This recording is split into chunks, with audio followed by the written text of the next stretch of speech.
We're looking at practice clips from minicamp and OTAs, and today we're looking at the Atlanta Falcons and getting a good look at Michael Penix. We're going to watch him throw the rock around, work through some drills, everything else. But before we do again, you need to click that subscribe button right now, because we're looking at your players and what they're doing behind the scenes at practice, and training camp's right around the corner. We're looking at your rookies.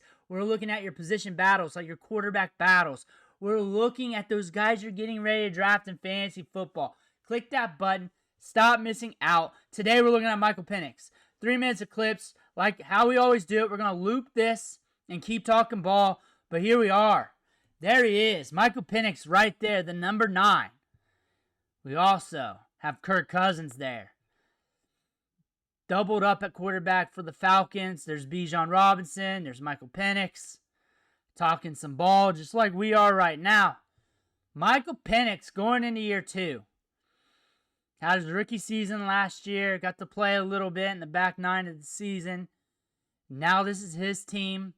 A lot of people hated this draft pick. And I understand Kirk Cousins, money, everything. You look at the spreadsheets. You look at the opportunity cost of the players. Crying for all that time. He's out. Now you're living through that Desmond Ridder experience. There's that throw down there to Bijan Robinson. You're living through that Desmond Ridder experience. And it was so bad, you don't want to live it again.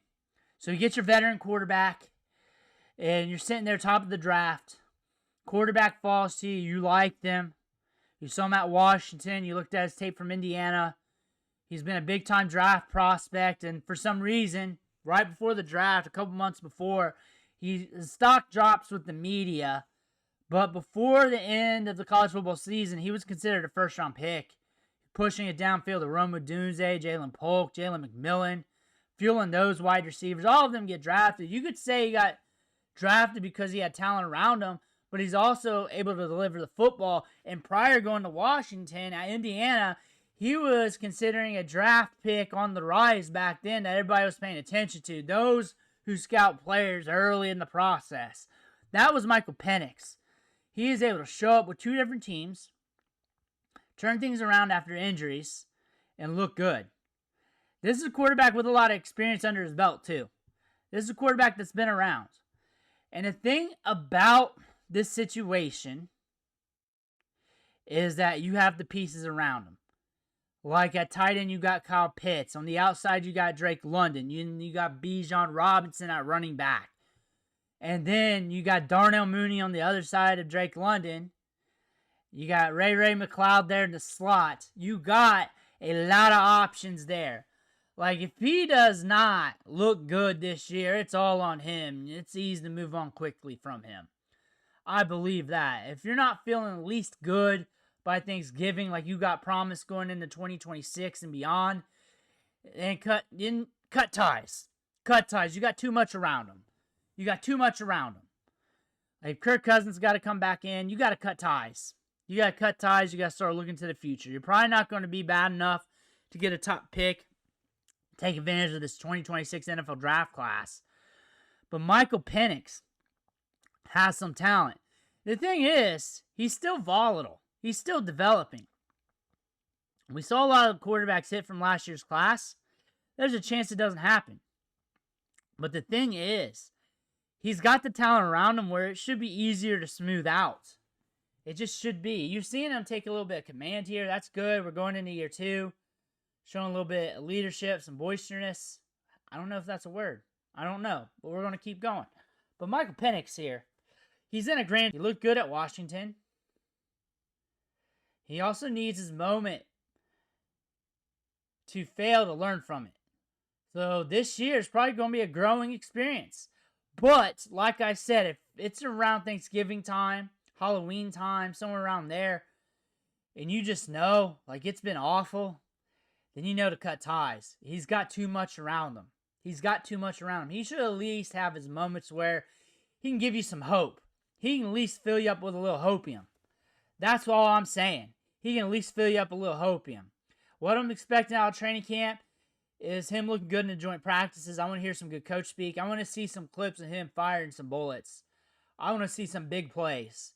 I want to see some big plays in 11-on-11, 7-on-7s. I want to hear things from the coaching staff that he's taking command, that he's looking solid. I want to see those big throws, though. I want to see some throws over the middle, deep downfield. I want to see some of those in the clips. Definitely. I want to see him connecting with all the receivers. You got a lefty. You got a lefty. What we saw in camp this time last year, some of the receivers having trouble. He's off on some of these throws, too. He's off. He has the potential. He does have it, but he is off on some of these throws in practice. Like, that's no big deal. It's no big deal at all because you can still be an all-star. But that's something to pay attention to. He does have a lot of opportunity here. You got Bijan Robinson, one of the better running backs in the league. Very good in the passing game. Very electric. Just that and outlet alone. That alone. And then you got Drake London on the outside. You're talking like a top 10-ish wide receiver. And then you got Kyle Pitts, one of the most athletic tight ends in the league. Production-wise, hasn't lived up to his first-round draft capital. A lot of people laugh at him due to that. But also, you look at Darnell Mooney getting a 20% target share. You look at Drake London pushing 30% of the targets. You got Bijan 13 to 15% of targets. There's just not enough there for him to really live up to that. But he's good athletically. His average depth of target is a couple yards deeper than average for the tight end spot. He's used down the seam.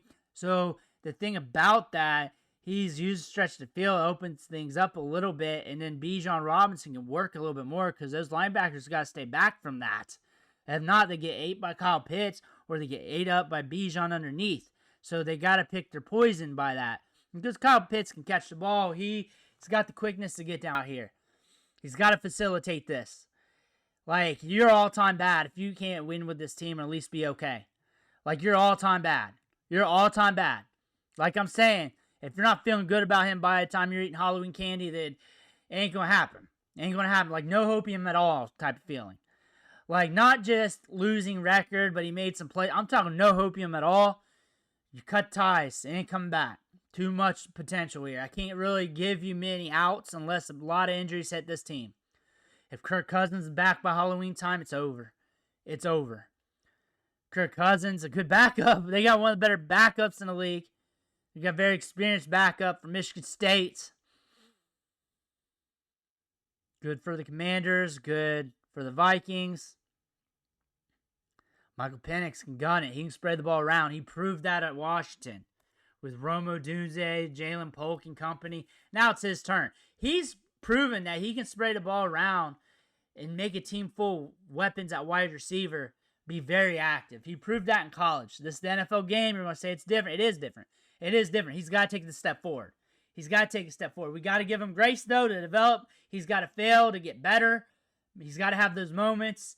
But on top of that, he's got to give you some hope or it's definitely out because he's got the talent around him. So for fantasy football, I look at him as a good value, as a value quarterback. What I mean by value quarterback doesn't mean he's going to hit, but you're going to catch him on the cheap that has a lot of upside due to what's around him. Drake London's being drafted high. Bijan Robinson's being drafted high. If everybody's making those bets, then you got to look at Michael Penix. You got to look at Michael Penix because if Michael Penix is going to fail, then those players are going to take a hit somewhere production-wise. At least one of them. Kyle Pitts is being drafted. It really depends on the format. Tight end 10-ish range. Let's just call it that, up and down. Again, that's pretty high. That's pretty high considering he's sharing workload. Darnell Mooney is a good dart throw. Because if Penix hits, Darnell Mooney is going to be a good dart throw. Ray McLeod had his games last year. Can he take the step forward? That is the question. Let me know what you think in the comments below. I want to hear about that. Make sure you hit that subscribe button on the way out. One thing for watching. Catch you on the next video.